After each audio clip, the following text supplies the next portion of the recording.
Welcome to the 2001 Oscar Watch. This is where Daddy picks what he would vote for out of the nominees from the Oscars. I know a lot of people worked hard on these movies, so my intention is never to mock, but some of these films are big, expensive, smelly poo-poo turds. Hey George, if you think you could come up with better nominees, then why don't you? Chillax, will ya? Why you gotta be interrupting my flow? I'm sorry. Alright, well just watch yourself, guy I made up for a bit. You keep acting like that, I ain't gonna let you be in any more bits. Alright, I apologize to you and your mother. You just be careful, guy I made up for a bit. I'll end your ass. Anyway, I was just about to say, if you're interested in hearing about movies I enjoy, you can see my personal nominations in this video here. It's probably got like 7 views already, so you're gonna want to strike while that iron's hot, baby. Best Picture. The winner was A Beautiful Mind. Do I like this winner? No! A Beautiful Mind is about John Nash. He's a brilliant mathematician who gets recruited into the government by Ed Harris. And it's all tense and stuff. And you're like, whoa, this is a true story? This is kind of insane. And then they're like, psych, you dumb. This dude had schizophrenia. This was all in his head. Ed Harris ain't real. Paul Bettany ain't real. Oops, he almost drowned his baby. Nah, this movie really about how hard it is to live with mental illness. So suck on that, audience. Apologies to the Beautiful Mind Hive, but I am not a fan. Let's see what else we have to choose from. Gosford Park. In the bedroom. The Lord of the Rings. In 2001, they could have been awarding Robert Altman, Todd Field, Peter Jackson, Baz Luhrmann, or let's not forget David Lynch and Ridley Scott, who got lone director nominations. All better choices than A Beautiful Mind and Best Director, Opie. Ron Howard is a dependable director. He's made some good movies. He's made some pure crap. But if you're telling me he has a better visual eye than any other director in this mix, then I very much question how you got into any academy, much less one that honors film. Well, who you voting for? Alright, well first off, David Lynch is getting Best Director. I would nominate Mulholland Drive for every Oscar category, plus I'd invent a few like Best Cowboy and Best Screenplay compiled from a rejected television pilot, just so I could give it a couple more Oscars. But this is the only Oscar nomination for Mulholland Drive, which is, in a way, kind of cooler, so I will be voting for it. And since I can't vote Best Picture Mulholland Drive, then I'm going Lord of the Rings. Return of the King's gonna win in 2 years, but that never sat well with me because it feels like they're cheating and they're just giving it to the series. Like, I'm pretty sure the Return of the King won Best Picture in 2001. It just took them 2 years to engrave the plaque. Fellowship's the better movie on its own, so I say give this Best Picture, and then 2003 feels like a more open playing field. Because imagine someone going into Return of the King without any prior Hobbit knowledge. Do you think they come out thinking that's going to be a unanimous Best Picture winner? But I could imagine someone watching The Fellowship of the Ring, enjoying it enough to vote for it for Best Picture, even if they had no prior knowledge of the universe. This would obviously have to be 2 different guys we're talking about, or it could be the same guy. Like, he saw Fellowship, he loved it, he voted for it for Best Picture, and he's like, wait, you mean there's more to the story? And then 2 years later, he forgets all about it, he stumbles drunk into Return of the King, and he's like, I don't get it! This movie don't make no sense to me! What an interesting fella this guy is. We should put him in the Academy. For the record, Ron Howard should have won for Apollo 13, but he wasn't even nominated. So that's the other thing about this that I don't like. It doesn't feel like an award. It feels more like an apology to Ron Howard. And that makes no sense, because, like, why do I gotta feel sorry for Ron Howard? He's doing alright. He's doing just fine without this Oscar. But obviously, in a better timeline, Ron Howard would have won Best Director for Apollo 13, and then we would have Academy Award-winning Ron Howard, Academy Award-winning David Lynch, and we could avoid Academy Award-winning Mel Gibson. But that's a topic for another year.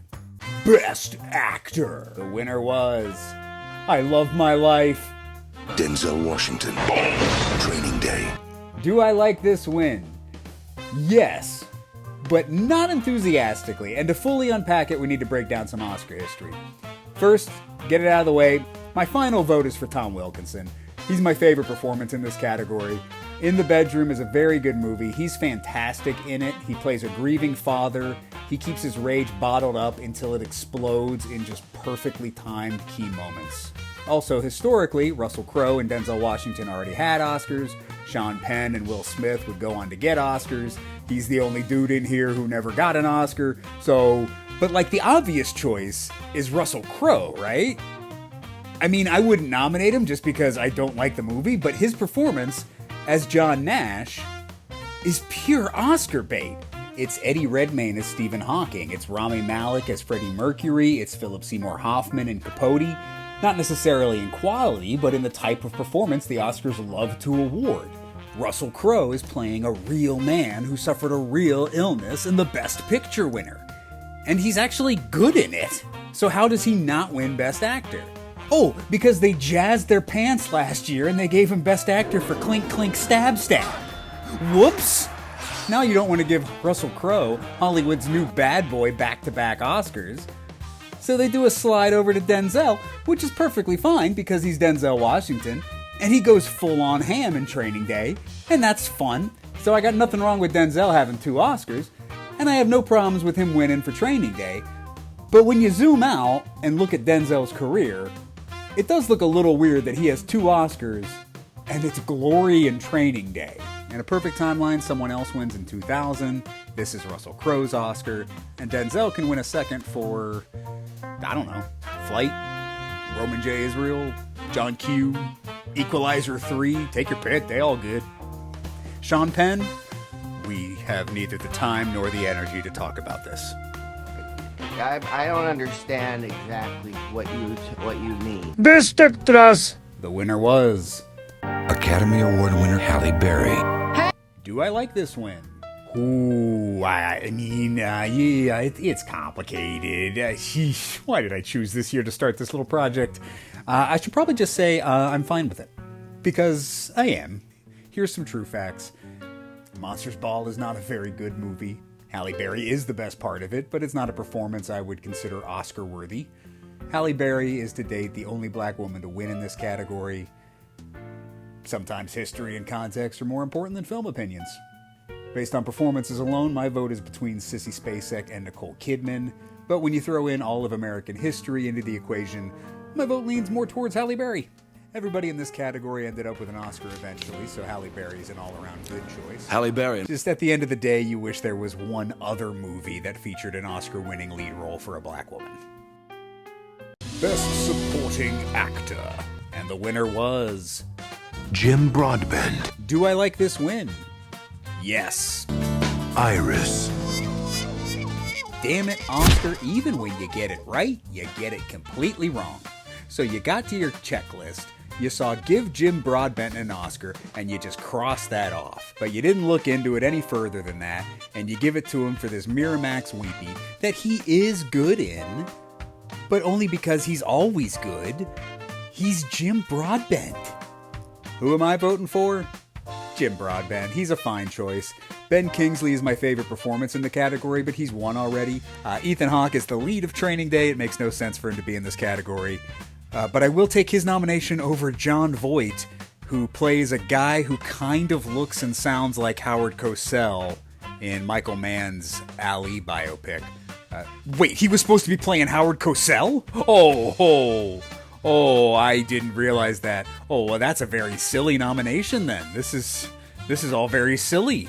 Best Supporting Actress. And the winner was Jennifer Connelly. Do I like this win? No. Hey, if you weren't aware, I am not the biggest fan of A Beautiful Mind. I will say that Jennifer Connelly is my favorite part of the film. My favorite performance in this category is Marisa Tomei, and it's not even close. Only problem is she already has an Oscar. But why should I have to pay for their mistakes? Does Marisa Tomei really deserve 2 Oscars before Helen Mirren or Kate Winslet get 1? I don't know if I'm capable of answering that question. But wait a minute. Who's setting these rules anyway? What's Marisa Tomei running out of shelf space or something? I don't want to vote for either Gosford Park lady, but that's just because I don't know which one to pick. Also, my favorite in the movie was Emily Watson, and she's not even nominated. I want Kate Winslet and Jennifer Connelly to have Oscars, but not really for these movies. So that leaves the wonderful and beautiful and talented Marisa Tomei. And you know what? She got so much hate for that first Oscar, she should get a second one just for hazard pay. The vote's Marisa Tomei. You have as many Oscars as you want. Alright, anything else we need to talk about? Gosford Park wins original screenplay. I would have gone Memento. A Beautiful Mind wins adapted screenplay. I would have gone with In the Bedroom. Or Ghost World would be a fun pick. The technical categories were split between Moulin Rouge, Black Hawk Down, and The Lord of the Rings, and I really got no complaints about that.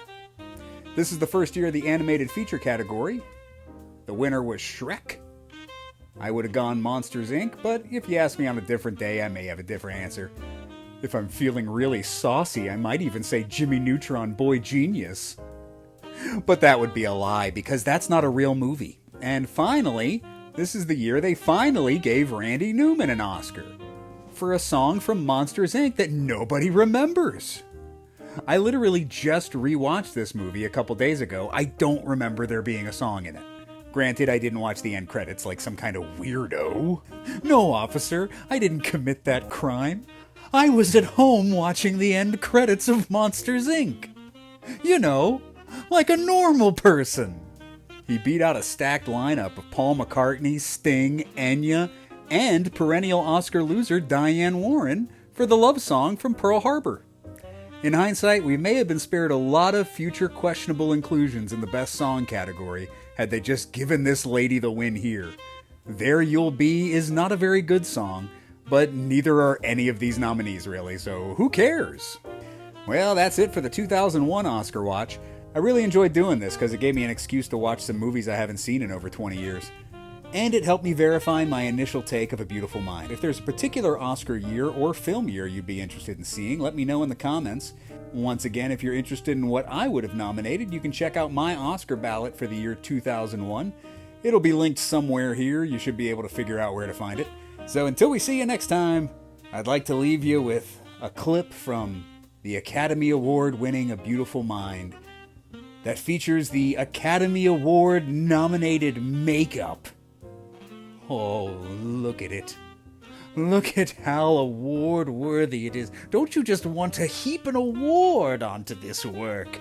Someone spackled Russell Crowe and Jennifer Connelly real good. For a good 15 minutes or so, they applied some paint and spirit gum to their faces, sprayed some gray over their temples, and said, "Get out there! Mr. Howard is waiting for you."